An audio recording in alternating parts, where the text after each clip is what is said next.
Salut, je m'appelle Melvin, j'ai 11 ans. Moi, c'est Stéphie, j'ai 17 ans. Je m'appelle Yann, j'ai 18 ans. Et moi, Perrine, j'ai 11 ans. Tous les quatre, on a eu la chance de voyager dans la réserve naturelle des Nouragues. On a découvert des métiers qui font rêver. Une nature incroyable. Et on a très envie de partager cette aventure avec vous.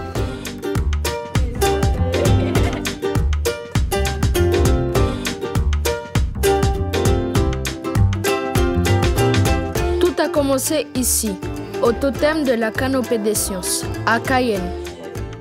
Ici, on peut faire plein d'expériences scientifiques très marrantes pour mieux comprendre le monde qui nous entoure. Il y a même des casques de réalité virtuelle.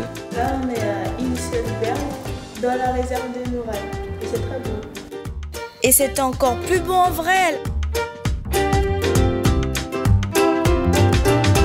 Mais avant d'arriver jusqu'ici, on en a fait du chemin. La réserve naturelle des Nouragues est vraiment très isolée.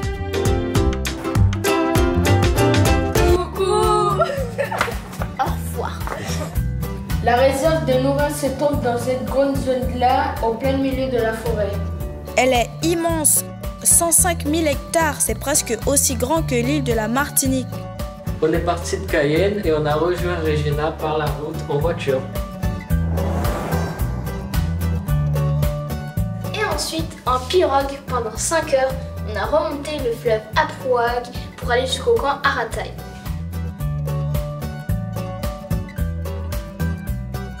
Le camp Arataï est situé juste à l'entrée de la réserve. Mais au fait, vous savez c'est quoi une réserve naturelle? C'est une zone où on va essayer de limiter notre impact en termes humains, donc de préserver ce qu'il y a, la forêt, l'eau et les animaux.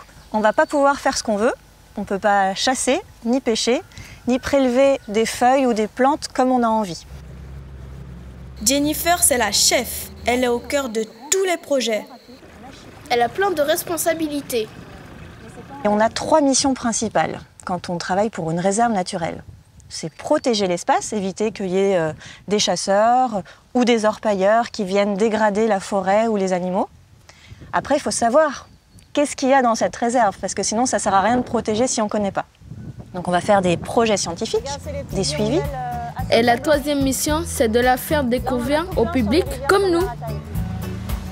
Notre premier arrêt, c'était sur le camp Arataï.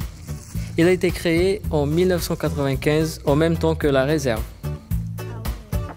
Pour que la Guyane accepte cette réserve naturelle, il fallait faire un camp qui accueille des scolaires ou des opérateurs touristiques. Et il vient tout juste d'être rénové parce que le camp a été arrêté en 2006. C'est M. Parron, là. Oui, vous reconnaissez votre président pour ceux qui sont de la MFR. Donc là, si vous êtes ici, c'est dans le cadre du projet qui s'appelle Co-Racine, parce qu'on essaye de réouvrir ce camp. Le projet, c'est reconstruire des carvets, mais aussi refaire des outils d'animation. Avoir des aquariums, des microscopes, et de pouvoir découvrir la forêt, les animaux et un petit peu tout ce qui nous entoure. Après cette petite pause, on est reparti pour une dernière heure de pirogue. Direction le camp Pararé, notre point d'arrivée. Sur le trajet, on a vu cet énorme tapir. Quelle chance! Ce mammifère, le plus gros de la forêt guyanaise, peut peser jusqu'à 300 kg.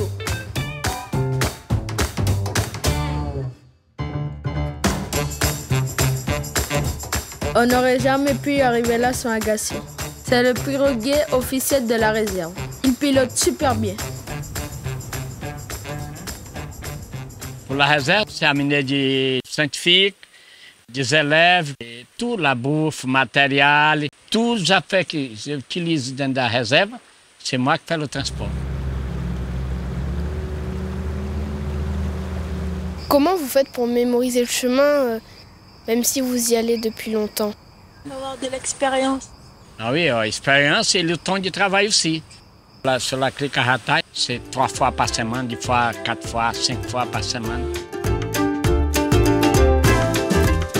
En Guyane, il y a 7 réserves naturelles. Et la réserve de Nouragues est très spéciale car elle accueille une station de recherche scientifique. Pendant une semaine, on va observer le tout petit et marcher sur les traces de félins. on va gravir une montagne et survoler l'immensité de la forêt. Et surtout, on va faire plein de rencontres.